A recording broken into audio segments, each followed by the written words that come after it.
Welcome to the Closeness podcast, your new sexual education. We take complex, intimate issues and unravel them in a way that you can do something with and apply immediately. We offer sexual guidance, concrete advice, life coaching, and in no uncertain terms, teach you how to have better, hotter sex. But that's not where we are today.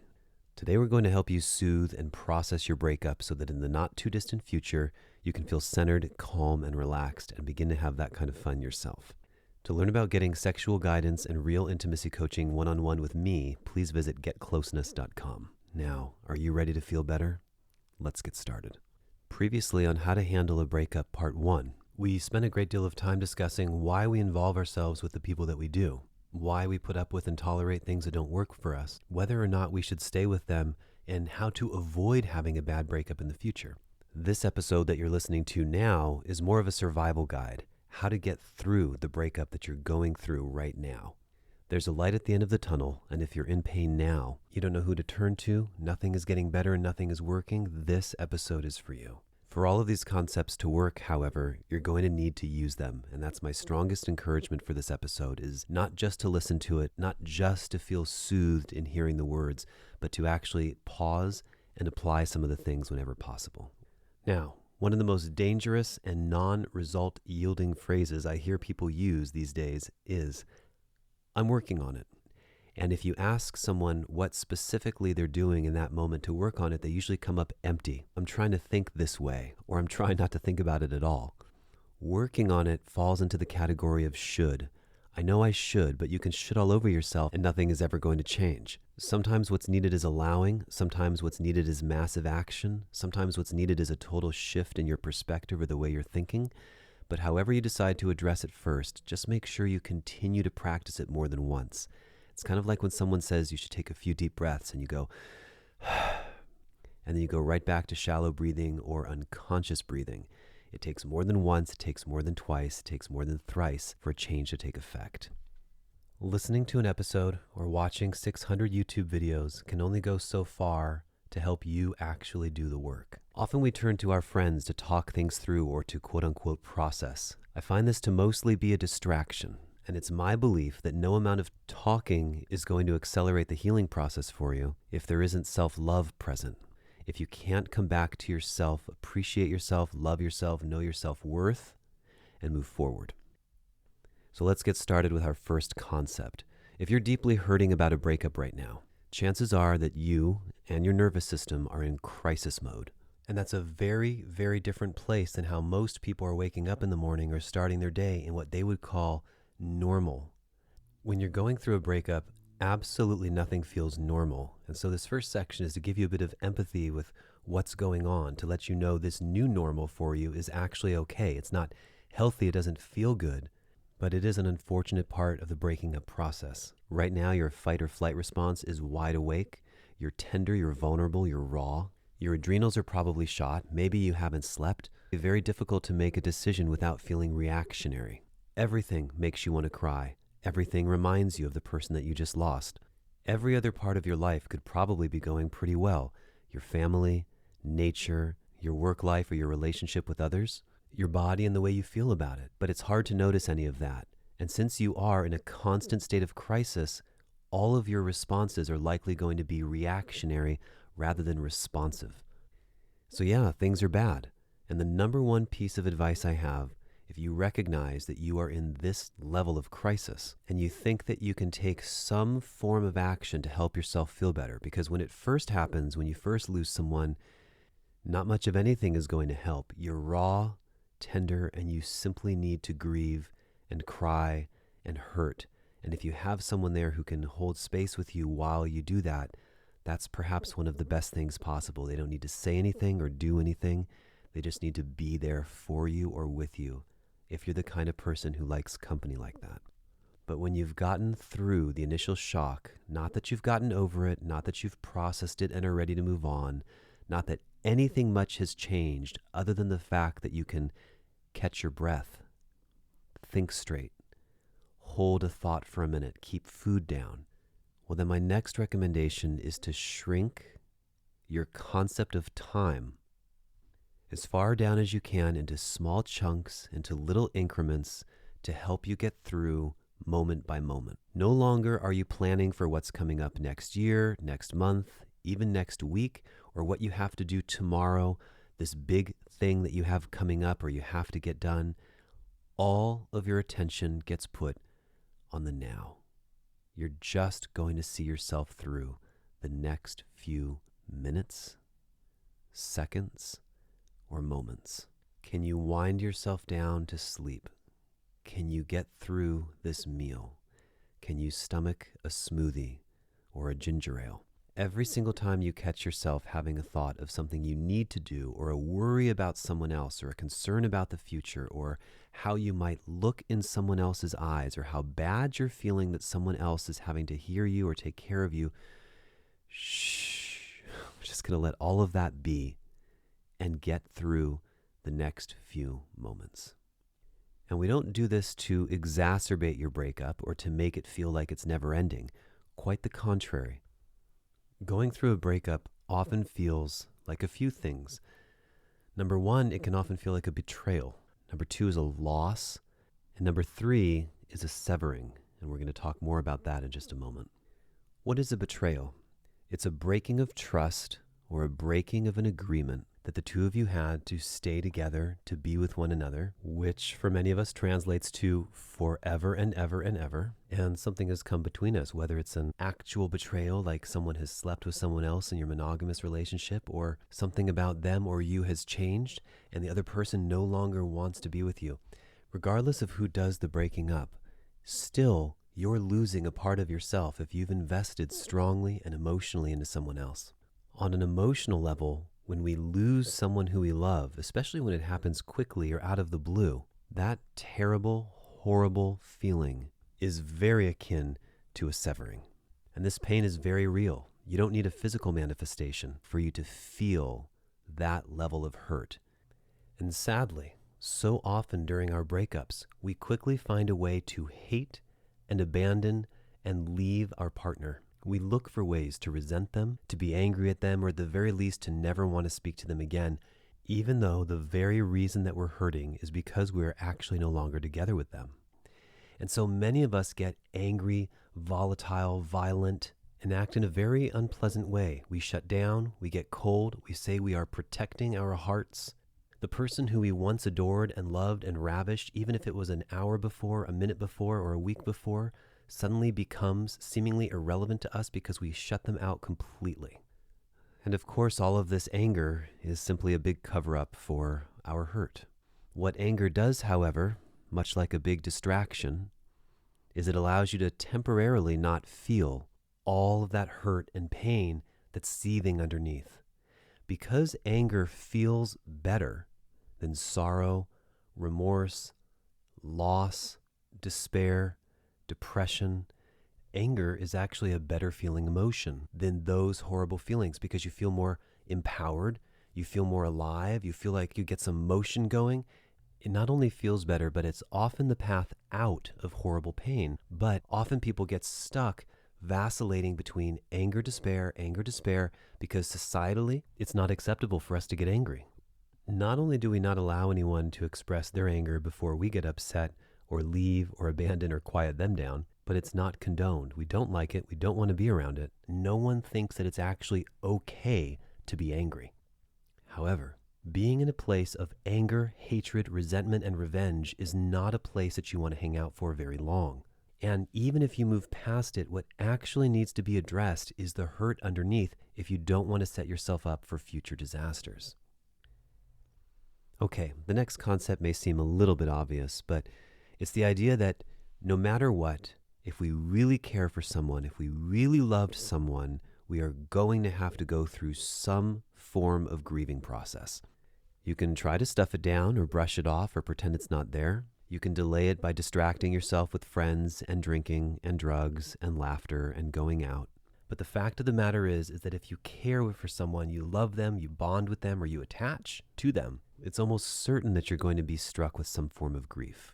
A breakup feels very similar to losing someone or something that is very close to you permanently. Having a broken heart is not just a figure of speech. In my opinion, it's actually a real trauma. And just like trauma to your physical body, so too an emotional wound has to go through a healing process. So as much as many YouTubers would love to give you a magic pill or 10 steps to get over a heartbreak just like that, there's always a little bit more involved. I'm a big believer, of course, in neuro-linguistic programming. I'm a big believer in authentic, positive thinking and putting your attention on what feels good and doing things to soothe you and all of that. But the big question to ask yourself is, are you distracting or are you nourishing? Are you distracting or are you healing? This is our next concept. Are you putting something off or are you taking care of you?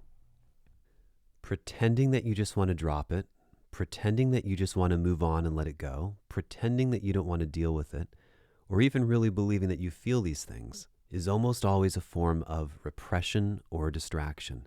Running away, making a choice to go out and party or drink with your friends, or even going out and finding a new lover or having sex with someone new right away to temporarily make you feel better.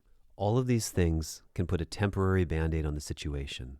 They can distract you for a few minutes or an hour or two. Maybe it's helped you get through the day, but I don't believe it's actually helped you heal or move on from something. I think it's distracted you from the pain, which in some cases can be useful when the pain is so severe you can't handle it. You just need to put your focus somewhere else. I do think it's healthy to shift your focus and be distracted by healthy things that serve you. But in terms of actually healing yourself, there's something to be said for some good quality time all by yourself or with one person who understands and can be there with you. If you feel like you've done some of these, call them more toxic behaviors in the past and it's helped you, things like smoking, drinking, partying, checking out, going to sleep with other people, it's likely you were not all that involved or invested in your partner in the first place. Maybe you were the one who's doing the breaking up. Maybe you didn't love them anyway. Maybe you weren't in love with them. Maybe it was just a temporary fling. Maybe it was a rebound. Maybe it was someone you were using. Maybe it was someone you were not invested in. Let's talk for a moment about time. The age-old adage, everything heals in time, or everything in good time, or pain goes away with time. Two things here. It is unfortunately true that things do take time, but saying this to someone in their darkest hour or in their most painful state, that give it time, you'll feel better, just let some time go by and it'll be okay, only minimizes the person's loss and makes them feel worse. Telling someone that time takes care of everything is not going to make someone feel better in the moment, and usually not for the next several months. But all of that being said, it really does take time. And just like we can't rush the healing process of our own bodies, so too does it apply for matters of the heart. Losing someone romantically can also feel similar to the way it feels when someone passes away. There's going to be a process. Very few things go away within a day or a week or even a month. At the same time, this doesn't mean that this hurt and this pain is going to be around forever. It doesn't mean it's going to be there for years. It doesn't have to stay with you long term. But it's my belief that if you want to accomplish that, if you'd like to heal quickly or as quick as your emotions are able to, then you can't keep distracting yourself in unhealthy ways that push it down. Sometimes when the pain is super severe, you'll hear me say it again and again, you do need to get out of the house. You need your state changed. You really do need to be pulled away from something that hurts so bad. But when you find yourself going back to the same bad habits again and again and again, that's when you know you have to do something different. So earlier we were talking about not having such a wide, expansive view of time. Said differently, it's about reducing everything, your thoughts, your actions, your desires, reducing all of that down to the present moment. Rather than worrying, projecting, fearing, fantasizing what's going to happen in the future, what has already happened in the past, you get real present to this now moment. Right now you're listening to this podcast. You're listening to me talk. If you're going through it right now, there's nothing more you have to do than to just be present with me. There's nothing to solve or do or fix. We're just getting through these next few minutes together. Sometimes you may get the feeling like, how can I survive through these next few minutes? And this is where self-soothing comes into play. We're not looking at thriving. We're not looking at how beautiful life is and how wonderful everything is. And we're certainly not pretending that you feel that way when you don't. So how does that translate into your day-to-day reality? Let's take eating as an example. Do you choose slower? Do you reflect? Can you choose slowly and just enjoy your food without watching YouTube videos or being on your phone or having 20 different things happening at the same time? What about at night when it gets cold and you're ready for bed? What does your body need? Do you want an extra blanket tonight? Do you need a body pillow? Would you like to take a nourishing supplement like some vitamin C or B12? Do you have a favorite tea that you love? What makes you feel good? What will help you get through now? The emotion you're trying to nurture, what you're trying to feel, if you're trying to do anything, is a sense of relief. What do you need to do in this moment to give yourself that sense of relief? That means helping yourself feel a little bit better, a little calmer, catching your breath, being able to relax, being able to sleep. Soothing yourself is the best thing you can do. It's surprisingly not as easy as it may sound. It's not particularly glamorous. It's not an Instagram post, and it's not about proclaiming to the world how much you love your life or how amazing your life is. But when you feel so low that you don't know what to do with yourself, relief is a welcome friend.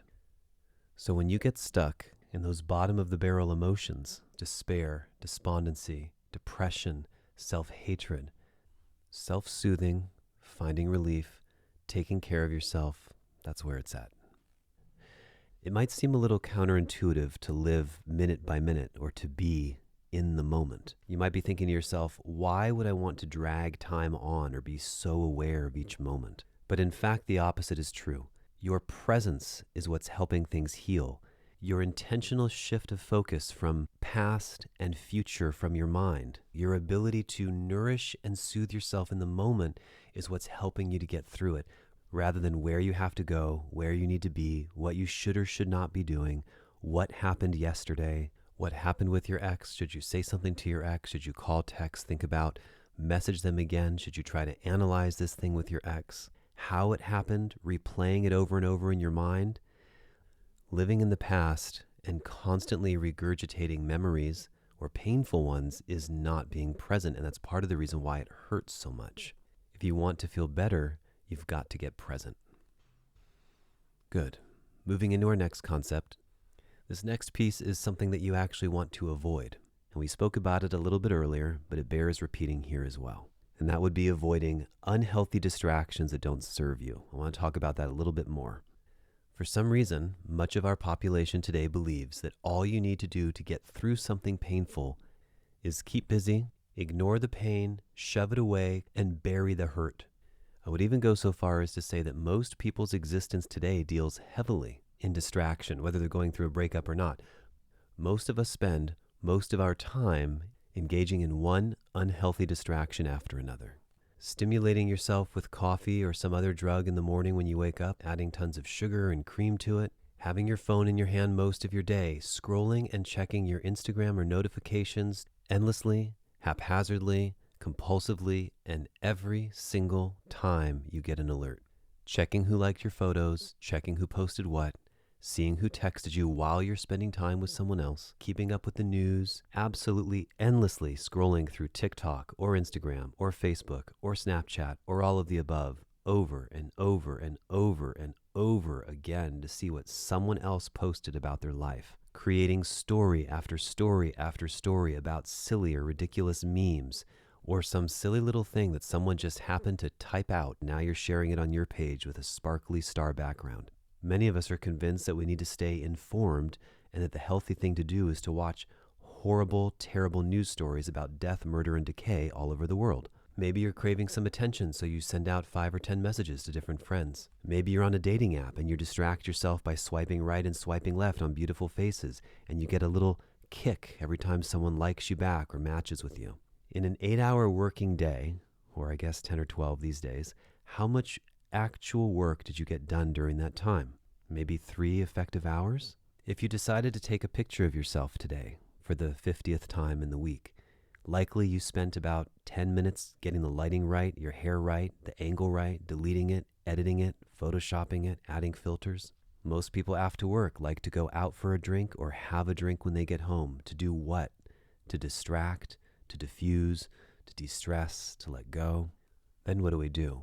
Many of us want to turn on the TV, YouTube, CNN, or the news, or watch a movie or something on Netflix to do even more distracting and take ourselves out of this now reality that we call life. How many of you are still watching something on your phone in the shower, or while you're getting ready for bed, or while you're brushing your teeth, or right before you go to bed, or as you're about to fall asleep? Think for a moment about how many activities you do on a daily basis that don't involve work, that can be defined as chilling, or chilling out, or just relaxing. How many things per week, or per day, or per hour do you do to distract yourself and just chill? When you're healthy, when you're happy, when you're not dealing with loss or a breakup, how much chilling do you need to do exactly? Again, some examples are smoking a cigarette, having coffee, getting drinks, going to any bar or nightclub where you're just going to be having drinks, sitting down on the couch and watching TV, watching Netflix. I'm not suggesting that certain distractions don't have their place, or that it's not important for us to socialize. We are social beings after all. But how much are you getting done, if anything at all? How fulfilling is it for you? How meaningful is it for you to have yet another drink, yet another sit down with your girlfriends to just chit-chat? I know for some this is stronger than others. I know many of you crave an enormous amount of attention, constant conversation, nonstop talking, and being out and about with others. But if you take a moment to really think about it, are any of these fun, social, mindless events moving your life forward in any way, or doing anything to help you grow as a person, nourish you, or to really, really help you heal or expand? Anything positive other than the just basic little high that comes from socializing and talking about other people and what other people are doing, and gossiping about your friends and complaining about your problems? Do you get together with your friends to vent, or just get it off your chest, or just talk about this one guy, or dissect a text message that a guy sent you for 45 minutes 4 times this week? Some of you might say, yeah, it doesn't matter that my life isn't going anywhere, or that I'm not growing, or anything's being accomplished. I just need to chill out. There for sure is a time and a place for that, but I always want to ask someone, how much time do you really need to chill out? Okay, so are you moving towards something that gives you the feeling of relief? Does it make you feel better? Are you growing, expanding, or are you stuck in the past on a memory? Are you letting something replay over and over and over again in your mind, or are you distracting by just bouncing from one meaningless distraction to the next? For me, growth, expansion, and helping others, these things actually move you into a different place emotionally and spiritually. They help you feel better, and they actually help you heal. But when you're just sitting around chilling all the time, or just watching or talking about what someone else is doing with their life, or even watching something on YouTube, but it just kind of goes in one ear and out the other, you're just consuming media, there's no real growth happening. There's no expansion. And so you kind of stay in this standstill. Time goes by. It feels like you've done things, but nothing really has happened. And more importantly, nothing has changed in your vibrational countenance. Nothing's changed in your energy. Nothing has changed in your deliberate intending to fork off in a different direction and move your life into a better feeling place. That really is where the magic happens. Where your attention and your focus goes, your life flows. By the way, if you're not going through a breakup right now, but you're thinking about it, or you're listening to this just for fun, one of the best things you can do for yourself is to stop your distractions now, to nip them in the bud before you're in pain. Because if you can't do it now while you're fine, while you're not hurting, when nothing is particularly wrong, please don't think for a moment that you're going to have the tools and the resources to do it when you're in crisis. When your mind is all over the place, when you're completely scattered, when you can't sit still, when you can't think straight, when you're a total mess. Learn to wire your brain at being practiced and well-rehearsed for being grounded, being present, spending quality time alone and just with yourself, and nourishing yourself with things that are good for your soul. So then, what do you do in lieu of distracting yourself? And how do you know if what you're doing is in fact a distraction? Well, Sometimes the very thing that could be helpful in small doses or quantities can also be very toxic and distracting. If you've got the urge to chit-chat or gossip or talk about others or go on and on about what so-and-so is doing, it's likely distracting. If something tries to really amplify, like take you from feeling sad to everything is great and everything's wonderful, like a pill or some form of drug, watching porn, scrolling endlessly through Facebook, texting all your friends over and over. And while you can get away without causing yourself any harm in small amounts, all of these things can very much act like distractions. So by now you're probably asking yourself, okay, what are some healthy things I can do to distract myself if the pain is too great? Well, I'm happy you asked, and here you go. Sitting quietly doing absolutely nothing on the floor, on a chair, or a bench with your eyes closed. Gazing at a candle for 10 or 20 or 30 minutes and just breathing while looking at the candle burn. Sitting quietly in nature, going for a walk in nature, sitting or lying with your hand over your heart and breathing, getting out into nature by yourself, getting out and being barefoot in nature, going for a walk on the beach or by the river or by a lake, getting your feet in the mud or in the sand, finding things that feel like relief or soothing on your own time outdoors, calmly and methodically preparing a meal for yourself, sitting quietly to eat it and chew it slowly, sewing, reading, knitting, crochet, doing a puzzle, slow movement, dancing, ironing, caressing yourself, slowly putting lotion on yourself after a shower, enjoying a nice long shower or a warm bath, connected household chores, just getting things done and making your bed and making the whole room look great again. Every time you put something in your mouth, being careful to taste it, chew it many, many times, swallow it with intent and without distraction.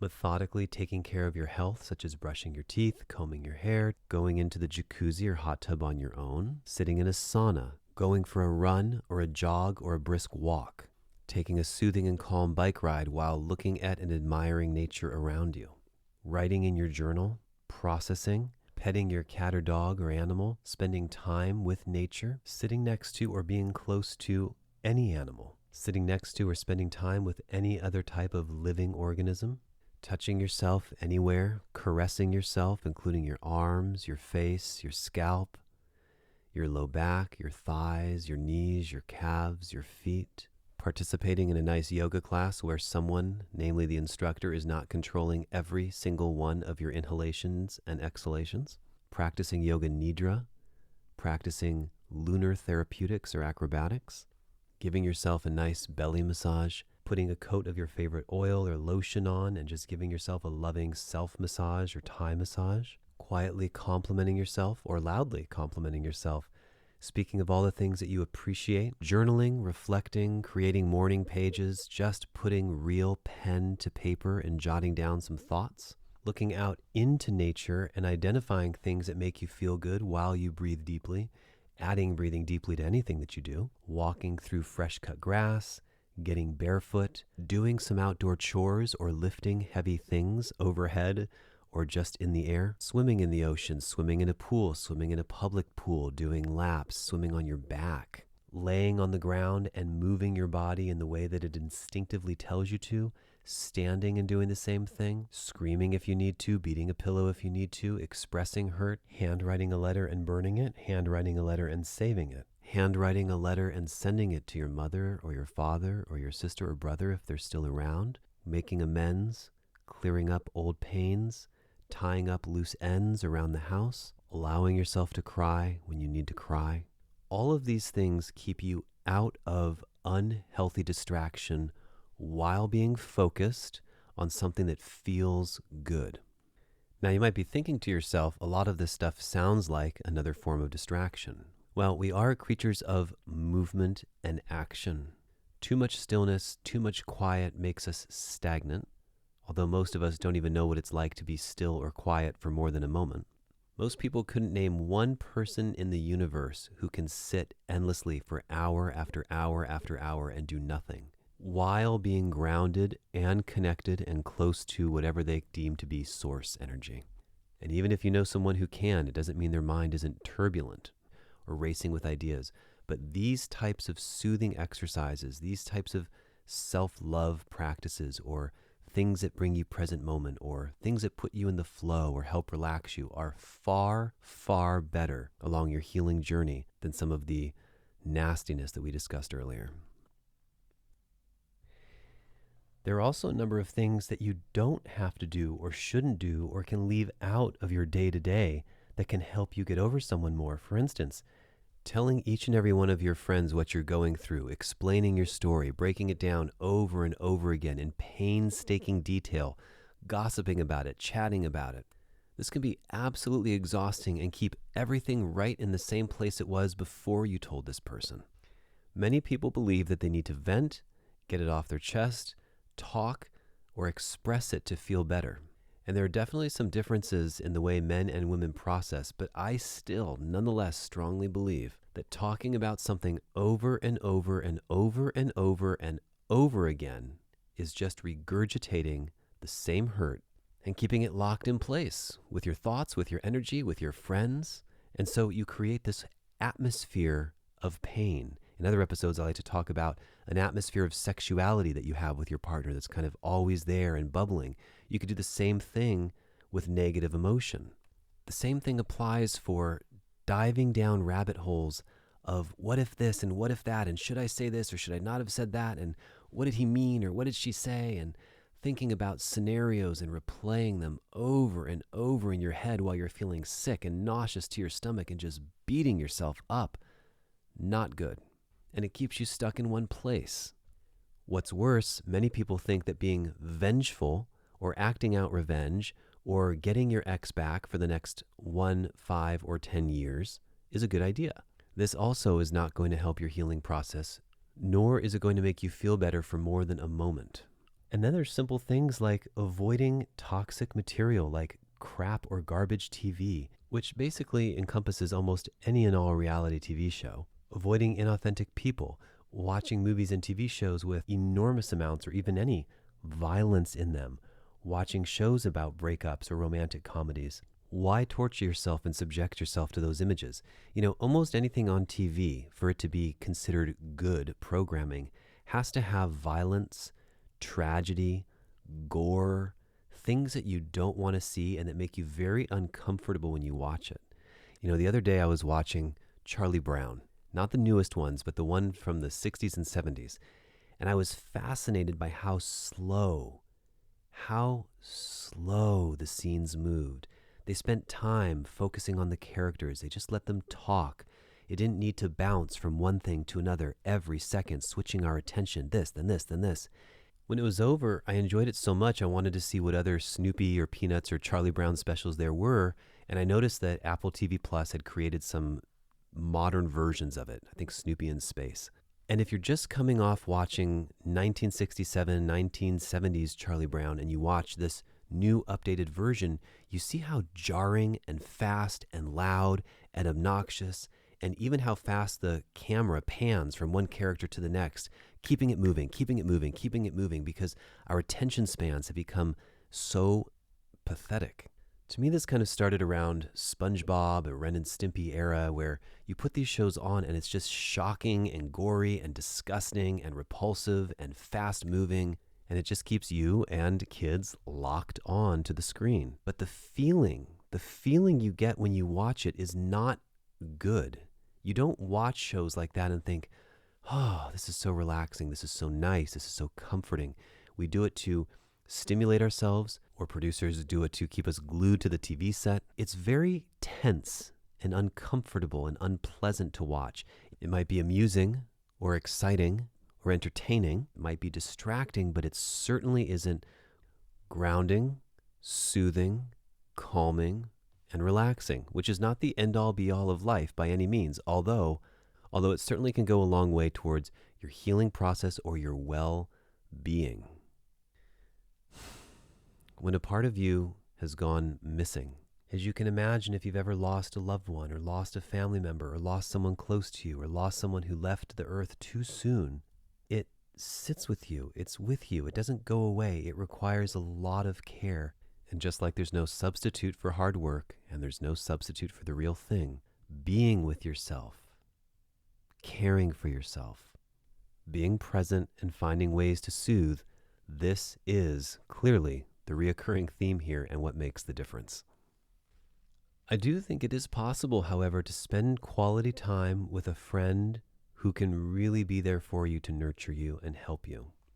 A best friend, a confidant, someone who has your back, someone who you know won't betray you, someone who has the patience to just be there with you, hear you out, and be present together.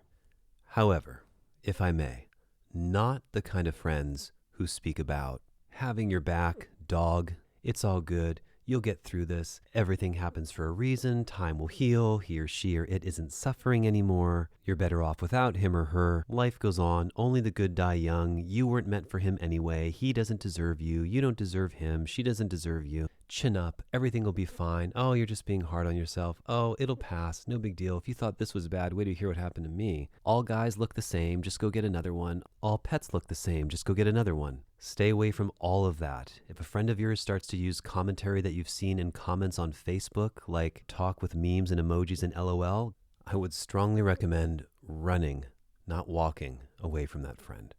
Also stay away from someone who scolds you, someone who tries to give you too much advice, someone who lectures you, someone who tries to give you a silly college pep talk when you're hurting and grieving. People need time to grieve. It's wise to stay away from people who try to medicate you or give you alcohol or drugs to feel better. Stay away from people who offer you pills or anti-anxiety, antidepressant, antipsychotic medication that you may or may not be able to handle.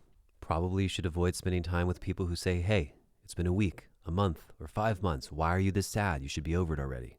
Try not to spend time with people who impose timelines on you for feeling better. Don't spend time with people who compare their pain with yours, who say, oh, if you think you got it bad, wait till I tell you about my ex.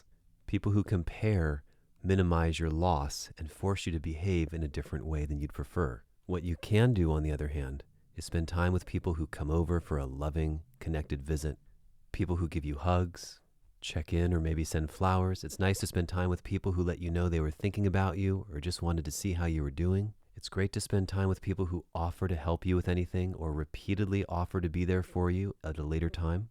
It's wonderful to share space with someone who doesn't need anything in return and who doesn't require anything from you.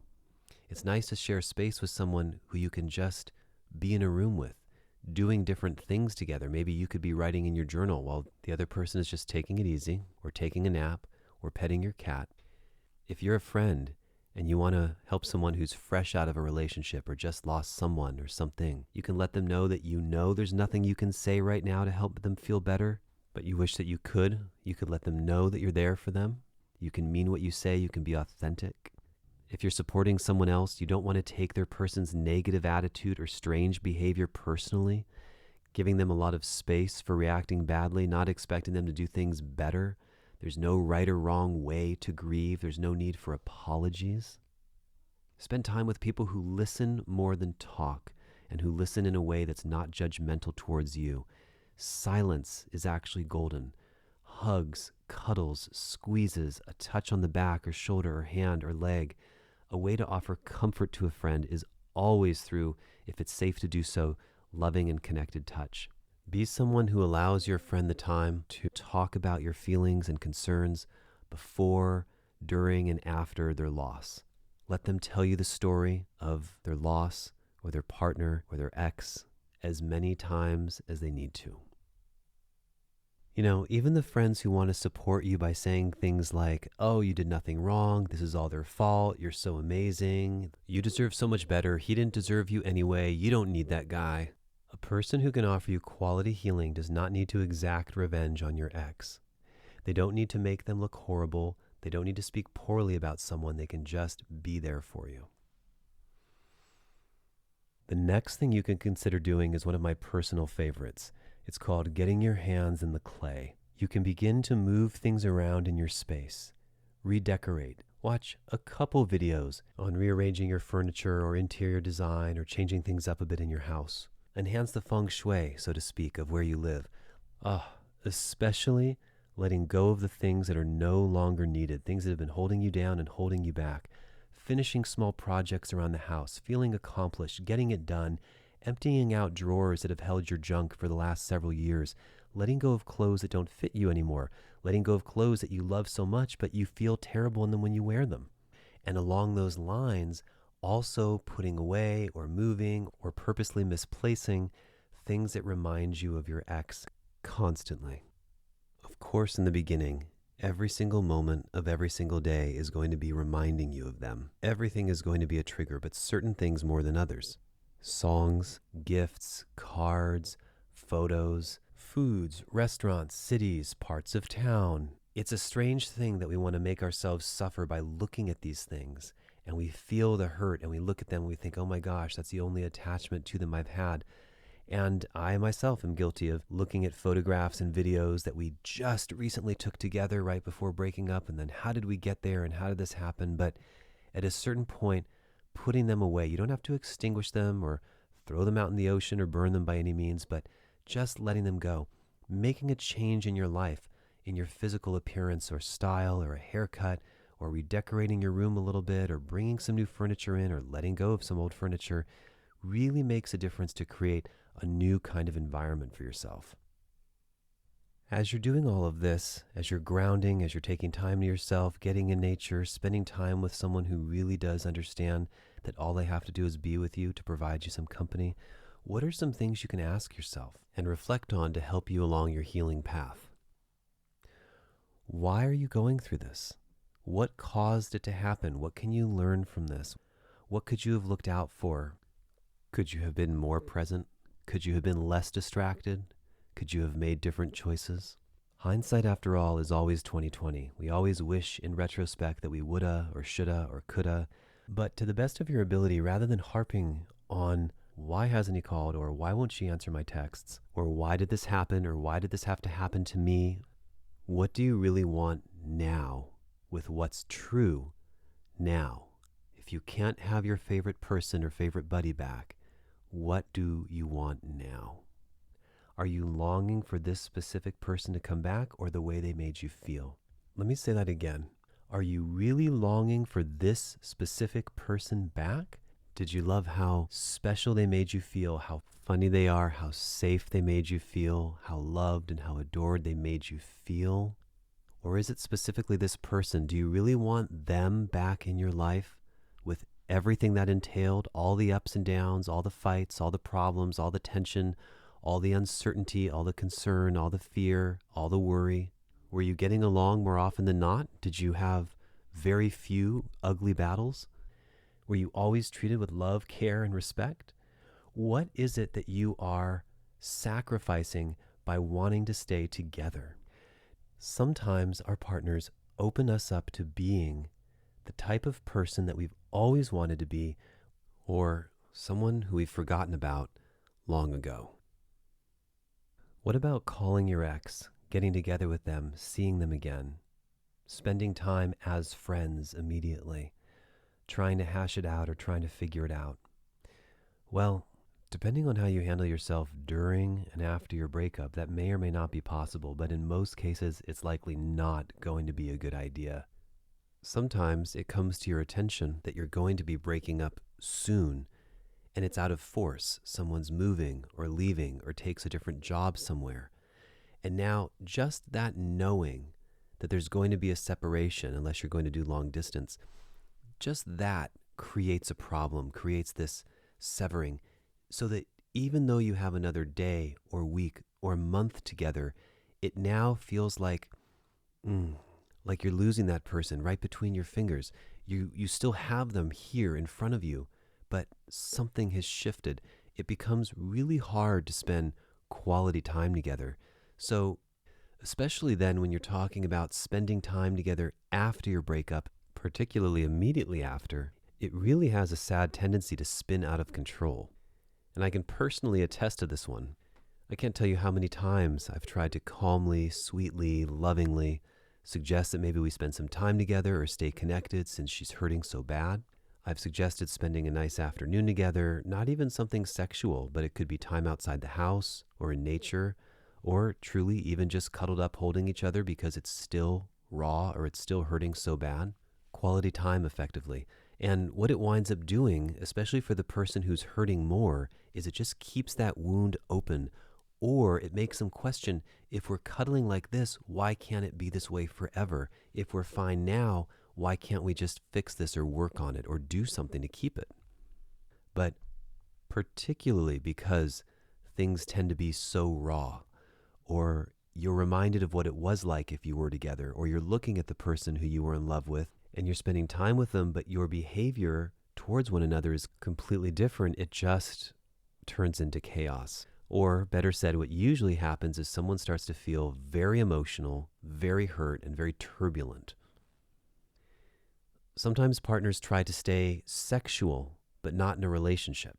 They break up, but they want to keep up their friends with benefits. So they pretend and operate under the delusion that that somehow is going to be possible. And it's not going to cause a reaction afterwards, and it's not going to cause her to freak out or get confused or get sad or get hurt.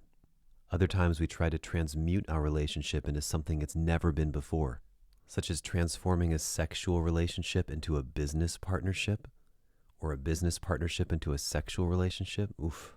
But I'll tell you, no matter how good it starts, no matter how good your intent is, no matter how much positivity is there, the likelihood that you'll be able to pull off a transition like that successfully, sustainably, over time, no matter how good your intentions are, especially this idea of going from being in a committed monogamous relationship to just being lovers, inevitably someone's going to wind up feeling really hurt.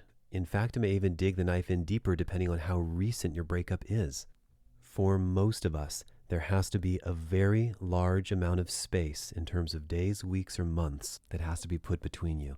Unfortunately, because believe me, I hate it just as much as you do.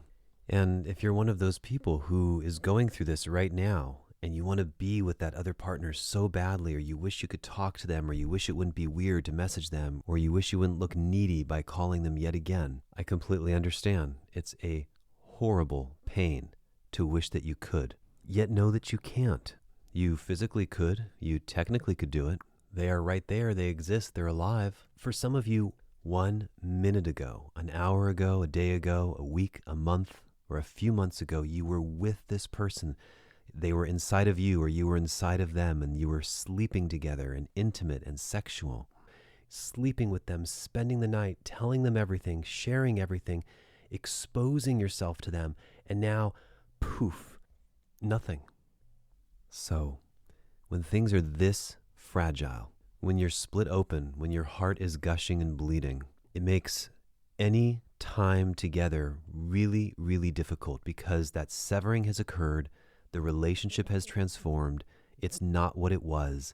Someone wants something less than you do, or you just can't take it anymore if they keep on acting a certain way. And the scorn, the hurt, the sadness, the resentment, the betrayal, the dishonesty, the deceit, the feeling abandoned, all of that is gaping wide open and raw. You know, there have been times where I've been able to support an ex emotionally, to talk to her, to be in touch, to go back and forth, hear her out through her emotional healing process, be there through her hurt, listen to her, feel her pain, hold her in my arms while she's crying, sometimes cry together, give explanations as she's asking why this is happening or why this has to be this way or why are we going through this. I've often tried to be as loving as possible, but sometimes your best efforts to be the most loving are in fact the most confusing for your partner because you're still acting like you're dating each other. You're giving her care, emotional support, eye contact, love, you're in touch, you're texting, you're showing that you're there. And this sucks because the alternative is no contact whatsoever. It's not like there's this really sweet in-between spot when things are raw and fresh. When you engage with your ex in a way that's soft and kind and tender and sweet, it also sends the message that makes them feel like, well, see, you can be this way now. Why couldn't you do this in a relationship? Or why can't we be this way together now? So I don't think that the aloneness or the solitude or cutting someone off completely is the best solution either. I know that that can be extremely difficult for many people, including myself, because it's happened. But the number one thing to think about here is the long term. Sometimes you want a quick fix. You just want to feel better. You want to hug them one more time. Long term doesn't mean 6 months from now or years from now. Long term means when you get that hug or you get that sex or you get that kiss or that look or you get to spend time with that person one more time or 2 more times or 3 more times, what then? What happens when you go home that night or you go home the next morning and you're still broken up, you don't work it out? Are you even more mad, more hurt, more uncomfortable? Do you need to put space between you right away, or are you actually the kind of person who's capable of working things out? Almost anyone can be amazing when things are going right. We get triggered, someone else gets triggered, or our real personality comes out. When someone destroys us emotionally, or abandons us, or makes us feel like we're being abandoned, or maybe they're really rude, inconsiderate, or they publicly humiliate us, when someone does something that brings out our worst, these are the times that we can get particularly nasty. And suddenly we begin to treat our loved one worse than a perfect stranger. When a breakup rears its ugly head, all of a sudden a light switch flips that everybody else seems to have the rule book for. When something goes wrong and someone shuts down, often for reasons unbeknownst to their partner, they have no idea what they did or what they said or why the other person is upset. When someone pulls back suddenly and unexpectedly and for seemingly no apparent reason, things get really nasty, and you're likely to experience some of the following. We no longer use any terms of endearment such as baby, love, honey, sugar, angel, doll, babe, boop, bebop. All of that miraculously and magically just vanishes. In fact, women are so good at doing it that if you then go to call her baby or honey or love, it feels completely awkward because she's somehow deleted it from her vocabulary. There are great reasons to break up. There are fantastic reasons for you not to be together with someone. Sometimes a breakup is necessary, healthy, and good. But how we treat our partners during and after a breakup can not only make or break our future relationship with this person, but it can also dictate how our relationship will look with them for the rest of our lives. Said differently, you'll want to pay as close attention to how someone treats you during and after your breakup as you ever did during the time that you were together, because this will fundamentally be, for many of you, the way this person will treat you from now on, the way they'll interact with you for the next 6 months or year or 2 or 3 if they haven't blocked you already. Said differently, the way someone treats you during their breakup is a true aspect of themselves, who they really are. Not that they're not the loving, wonderful, kind, generous person who you know, but this is another side to them that you need to know exists. It's a part of who they are. It's not just how they're behaving in the moment. So to rephrase it yet again, when you're in the middle of a breakup with someone and you're dying on the inside, and you think to yourself, oh my God, I miss this person so much, I want to be with them, one extremely useful tip and recommendation is to consider, how are they behaving right now? How are they treating you as you're going through this breakup? Are they cold, sharp, distant, rude, inconsiderate, mean? Do you feel powerless? How do they shut down? How do they react? How long are they staying angry or hurt for? How long they stay vengeful for? Do you know there are people out there who are still exacting revenge on their ex-husband or ex-wife years and years and years after a breakup, still trying to get more money, still taking them back to court? Can you imagine doing this to someone who hurt you 5 or 10 or 15 years ago? It's disgusting. If you can take a step back from how your ex used to make you feel and take a good hard look at how they're showing up now, how they're behaving during this breakup, you'll have a very different understanding of that person and likely not see them in as favorable of a light, so you can navigate your breakup a lot better. Often we're seeking the feeling that they once provided us, but now they're behaving very differently. So, for example, if they're slamming doors, blocking you, playing games, going out, making you feel very suspicious, acting strange and peculiar, running away and constantly purposely ignoring your calls, this too is an aspect of your partner. So seeing someone for who they really are, not just who they were in the golden era that may have been a week or a month or a few months back before you broke up, seeing them for who they are completely. Yes, they were that person to you then, and this is also who they're capable of being now. And it's important to take all of that into consideration when you're weighing in on whether you want to be with this person again or not. So what's difficult about conversations like this?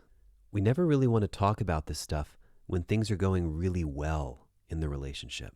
We never want to reveal someone's shadow side or say, oh gosh, I'm having such a beautiful beach day with you. Let's rehash or bring up that horrible fight that we couldn't resolve last night. We don't want to deal with it. We don't want to think about it. And we don't want to talk about it when we're not hurting about it.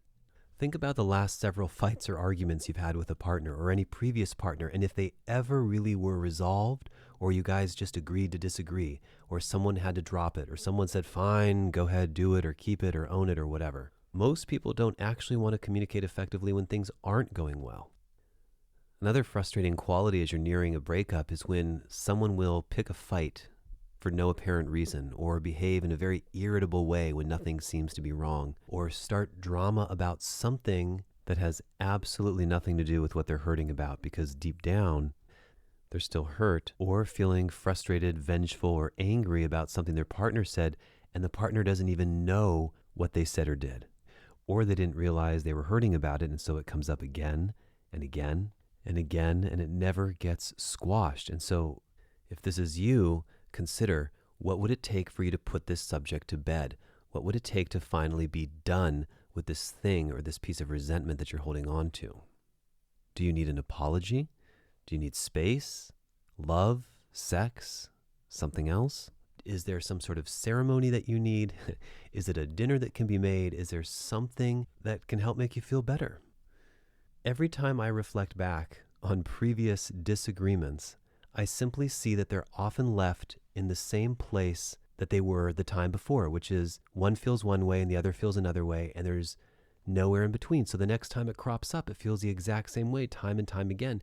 We have to learn how to break that cycle.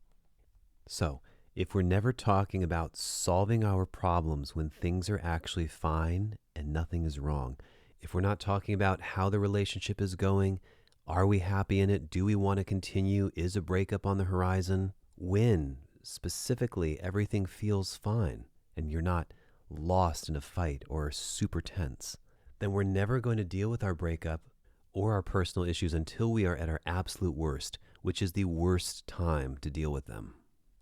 When we're triggered, ill, run down, stressed out, we can't handle it anymore, we think we're going to break, we think we're going to cry, and when everything is crumbling around us, these are the moments we choose to make our most important decisions in.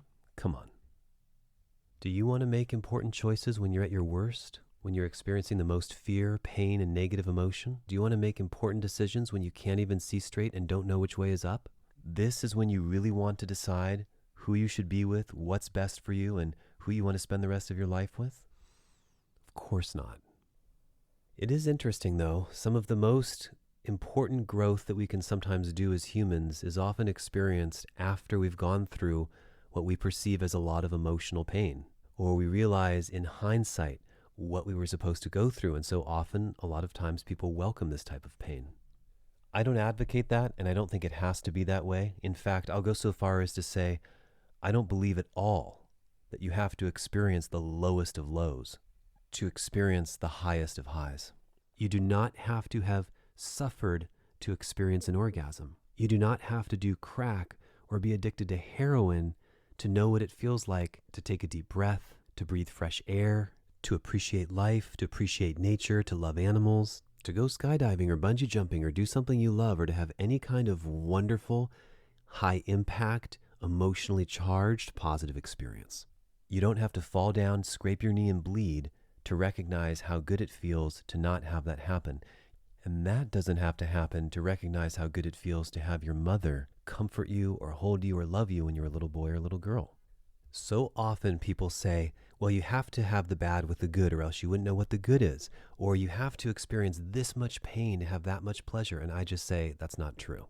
The contrast helps. The contrast is necessary. You do need to feel the differences, but they don't have to be so extreme and devastating.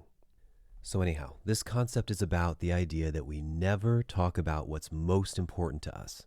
We don't process our feelings. We don't deal with those painful emotions that are still always trapped right in the place where we left them during our last breakup and the breakup before that and the one before that. Now, what happens when you like someone more than they like you? We did an entire podcast episode on just this question alone. Almost every relationship has a power imbalance. If you know that you're the person with less power, the breakup is likely going to be much, much harder on you. It's going to feel more difficult. It's going to feel like nothing else in your life matters except for this. And oftentimes it's going to be met with a great deal of confusion. If someone is breaking up with you on the flip side because they are hurting too much and they love you more or like you more or are more attracted to you or they feel more of a connection or they're more accommodating or they give away more of their power, if you will, then you've got a big responsibility here to take a good hard look at yourself and see what you're doing to them, what you co-created, what you're causing in them. Because in many cases, it's the person who cares less, who likes the person less, who doesn't respect the person as much or doesn't honor their boundaries as much. It's always the person who has more power in the relationship who makes the other person suffer more. And unnecessarily, because the person who cares less can't be bothered, can't be accountable, can't put themselves in their partner's shoes for 1 minute and see how it might feel to be them. In fact, and this is our next concept as well, often the person who loves the other partner less winds up becoming more accusatory. They're more likely to attack. They'll have a tendency to be bitchier, needier, fussier, arrogant, more over it than you are. They're more likely to gaslight you. They're more likely to get offended that you're upset or hurt. And they're more likely to take on the role of the victim, even though they know damn well that they're not feeling nearly as much pain as you are. And it's real simple to see this in action. You're breaking up or things are on the verge of breaking up and you're trying to have a conversation, and we'll call person A the one who doesn't care as much and person B the one who does. And person B says, hey, I really want to talk to you. I'm hurting so badly right now. I don't know what's going on. Can we talk? And person A says, I'm busy. I want to, but I can't right now. I'm running into work. Can it wait? I'm just running into Pilates right now. I can't talk to you right now. Oh, this is so annoying. You always do this right before I have my coffee. Why is this such a big deal to you? Why are you so emotional? Let's just talk later. Just relax. Take it easy.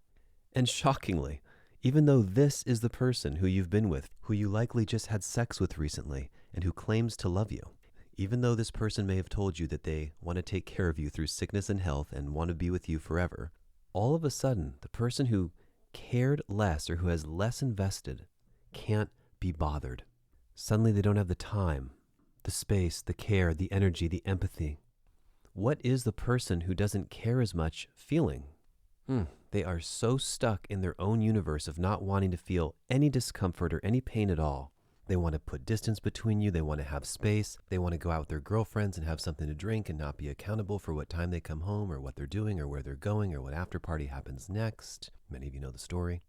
In other words, the person who doesn't care as much becomes extremely selfish and self-oriented. This is like the beginning of that severing, that pulling apart, that desire for autonomy.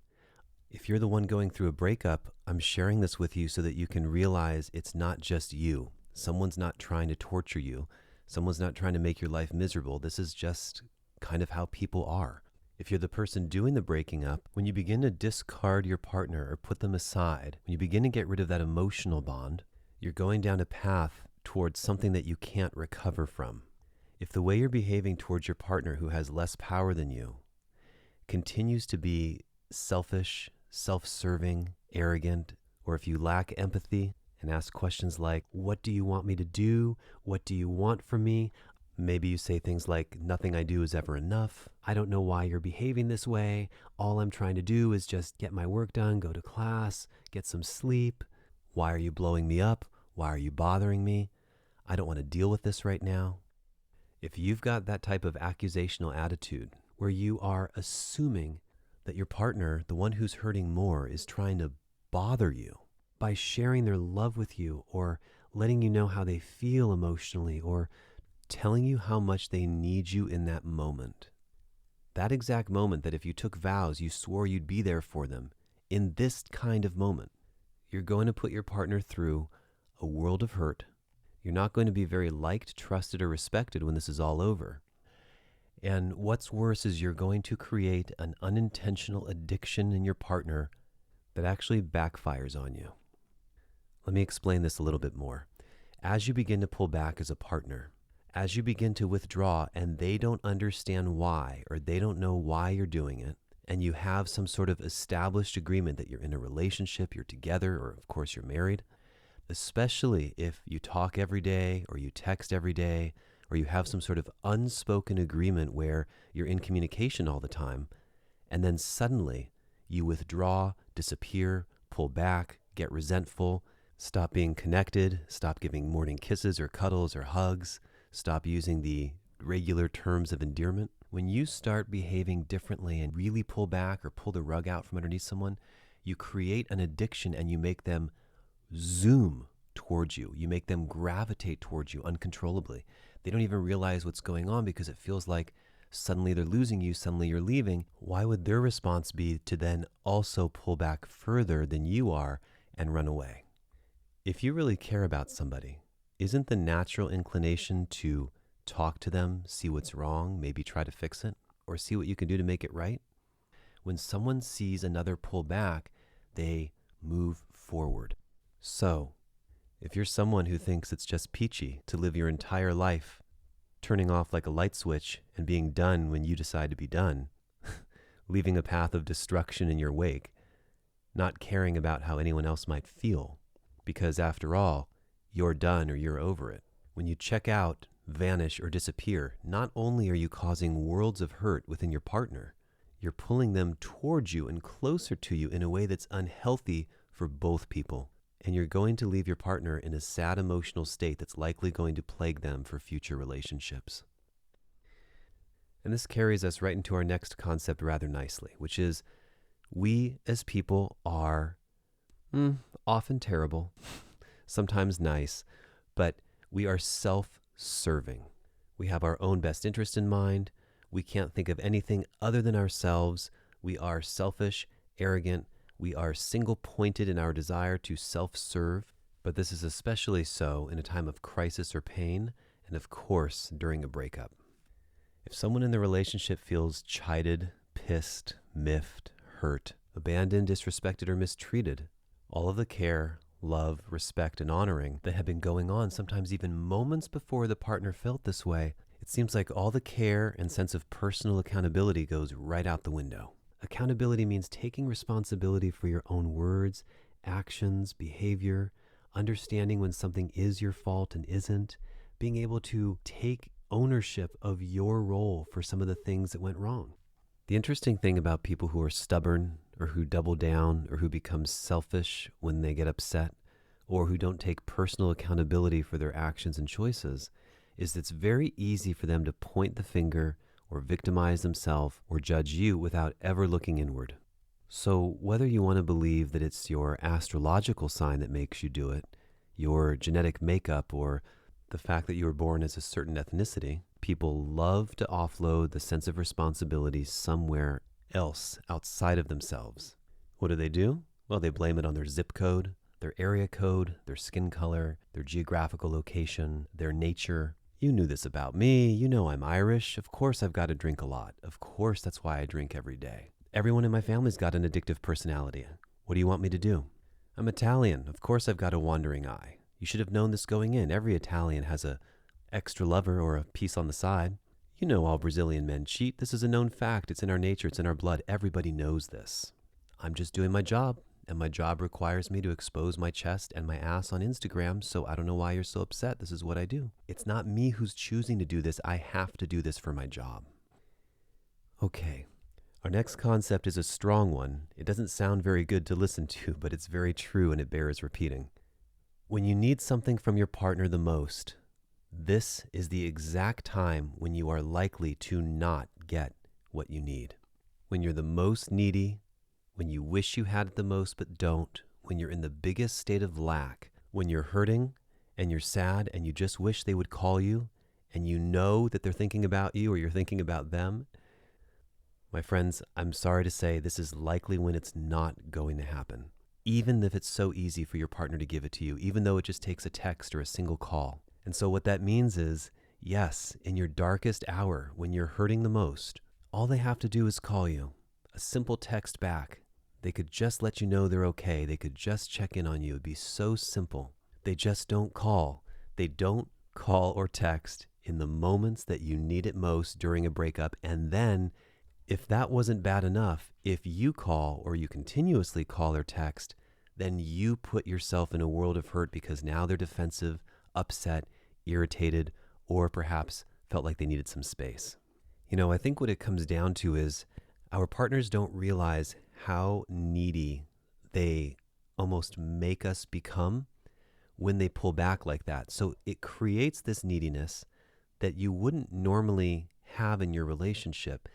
And then when you start behaving in a way that the person perceives as being needy with the questions, what's going on? I'd love to see you. Let me drop everything in a moment. I'll be right there. I'm coming. I'm so excited to hear from you. There you are. Why haven't I heard from you?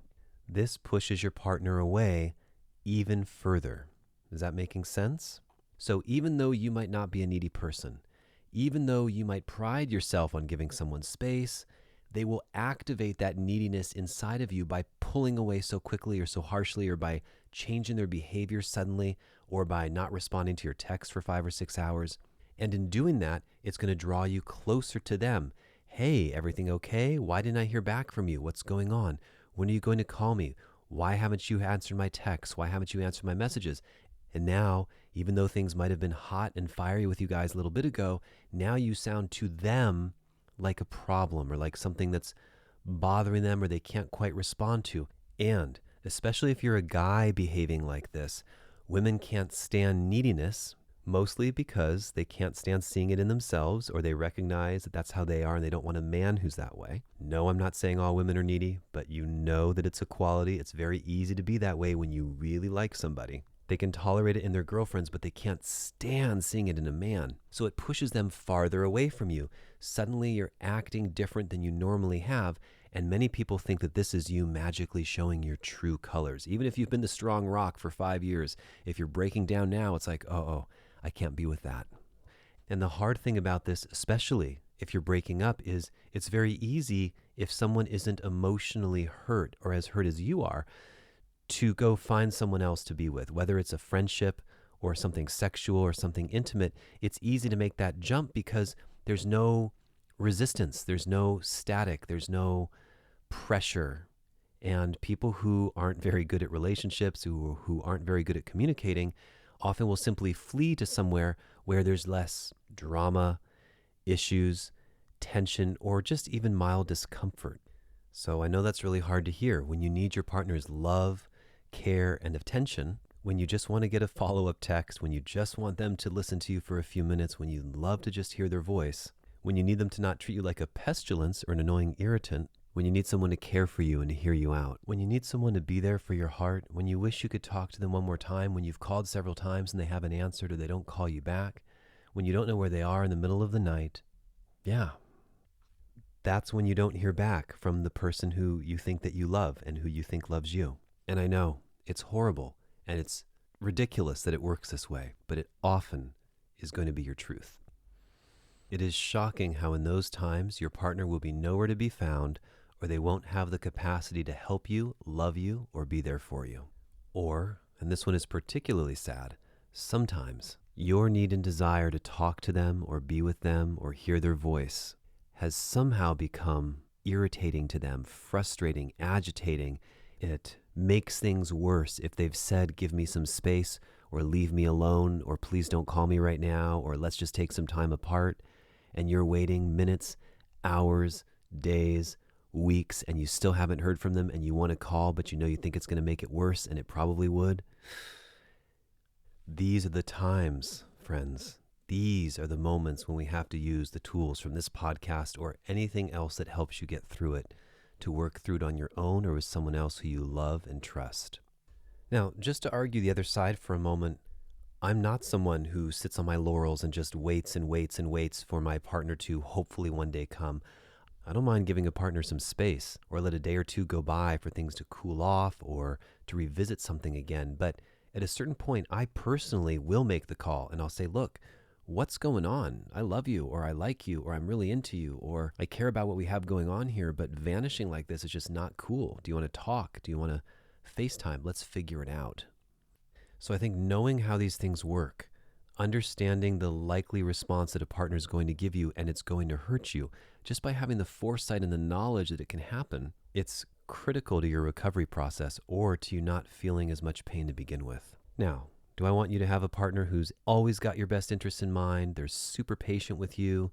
They don't pull any silly behavior like this? Of course. But from my experience as a coach and personally, time after time, breakup after breakup, this is how it goes. Sometimes in the early phases of a breakup or in the very beginning, you can enjoy an occasional visit or a call or spending some quality time together. But as you begin to part ways and you're no longer getting what you need, when you need it from that person the most, it seems like it never comes. And sometimes all you need is closure. Sometimes it's just being held again or touched one more time or looked at or admired or appreciated by your lover. Other times it's being made love to or ravished. And sometimes it's sitting on the couch together doing nothing of great importance, but you do anything to have those moments again. Sometimes you need honesty. Were they cheating on you? Did they ever really love you? Are they still digging in their heels and not being honest about what the real reason is for your breakup? Does it not make sense? Is there another person involved that they're not telling you about? What's really happening here? During these sensitive, hard times, most of us are going to shut down. We'll become more avoidant, more distant. We'll close ourselves off. We'll often run away, retract, pull back. And at the time when sensitivity and communication are needed most, these moments are usually the times when our partners or our ex-partners become completely unavailable. So, the one who is less invested, the one who's able to move on quicker, the one who's leaving the state, the country, or town because of a new job, the one who needs to get away to find themselves, the one who's a free spirit, the one who just can't be held down. These are the personality types who will likely at some point become completely unavailable to you. And I share this with you so that you can be ready for it, so that you can know it's a thing, so that you know it exists, not to make you feel bad or make you feel worse, but so that you know what has a high probability of happening and you can prepare yourself for it. Everybody somewhat intuitively knows how to be sweet, kind, or loving. Everybody kind of knows how to have sex, generally speaking. But the people who actually know how to get through conflict resolution, to hear their partner, to be with them while they're expressing something and really take it in, to share their own side and share their feelings, to communicate with non-violent communication, or even remain calm under tension. I almost never come across someone who's capable of doing this.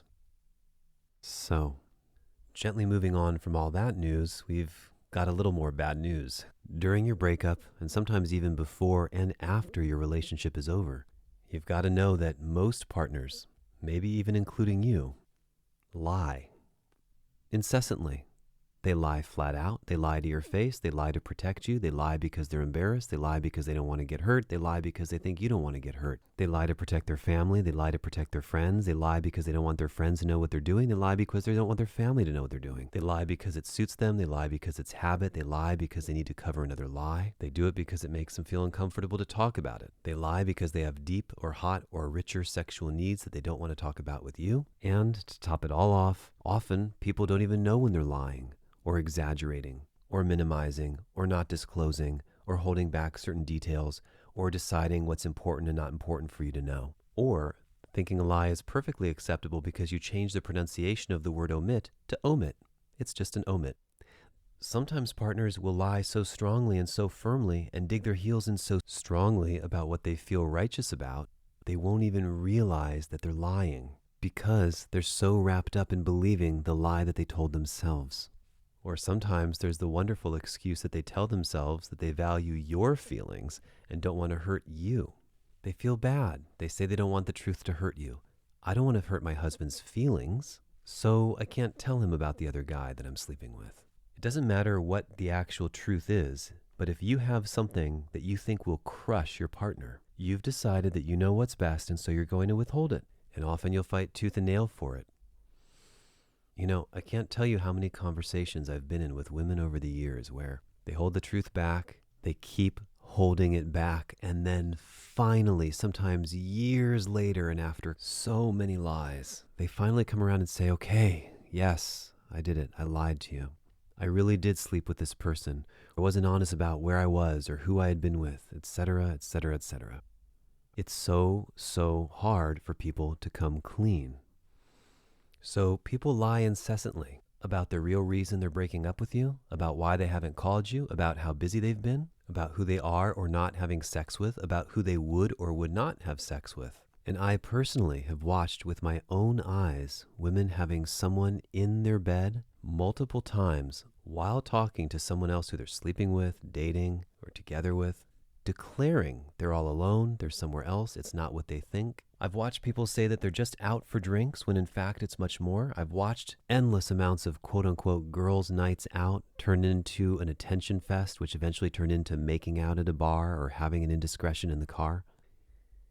I think the one that gets me the most, however, is when they assume or believe that they know what's best for you. Or they say they don't want to hurt you, but really they just want the security of this relationship while they have another.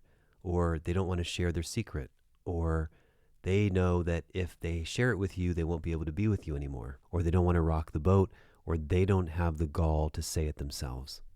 Let's say they're sleeping with someone else. They couldn't possibly tell you because that would hurt you too much, but they're not going to stop or change their behavior. They've already made plans to move in with another guy, but you're still being strung along. They're in love with someone else. They like someone else. They wish you were someone else. You are their second pick or second choice. Most people will then use the relatively phony excuse that they don't want to hurt you. I submit that for many people on this planet, that's not true at all. They don't care about not hurting you. They care about their own pleasure and their own selfish needs. They care about having their own fun, having their own thing, being free, living their life, and it's an inconvenience that they have to keep it secret from you. Now, it's true some of us would never do this, and it's also true that some of us are in very, very difficult predicaments and situations where it literally just doesn't make sense to say anything, even though you know that people would consider what you're doing is wrong. But when it comes down to it, most people are dishonest because they themselves don't want to deal with the pain or shame or the guilt of how they would feel when they see that their partner is crushed by their actions. That's not fun.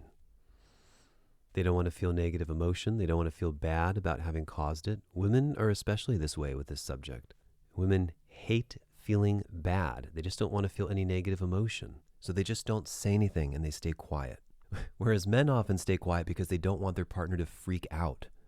So in taking away the choice, in saying, I don't want to tell them because I feel bad, or it feels bad, or it feels funny, or I don't want to hurt them, we wind up doing so much more damage than good.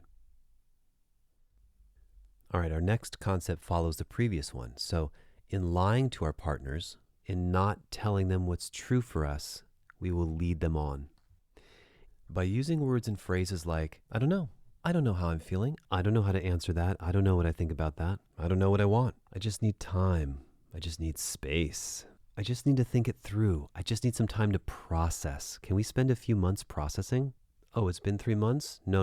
I'm not ready to talk about it still. I'm still working through it. I'm still figuring things out. I'm still processing. I can't give you an answer right now because I don't know how to answer hypothetical questions. I couldn't possibly imagine how I would feel in that situation unless it actually happened to me. I can't use my imagination. I can't answer direct questions. I don't know what I want right now. It's not you, it's me. I'm trying to get to know myself. I'm trying to figure out what I want right now. I'm working on it. That's that thing where I say I'm working on it regularly every week and every month, but nothing really changes. I think I need to travel. I think I need to take a trip. I'm going to meet my best guy friend in Jersey for a week, and no, you're not invited. And he and I have never hooked up before, so we're probably not going to hook up now. I need to take some time for me.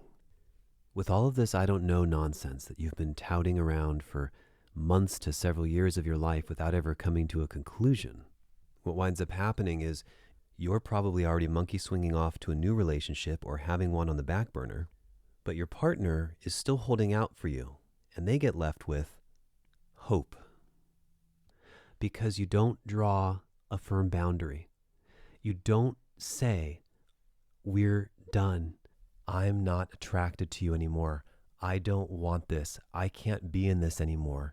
This is over and I can't do it anymore and I'm so sorry and here are the reasons why, but I don't feel like there's a chance of us getting back together now or in the future. It's really, really complete for me. Whew. Who have you ever heard speak like that before? And what did it take?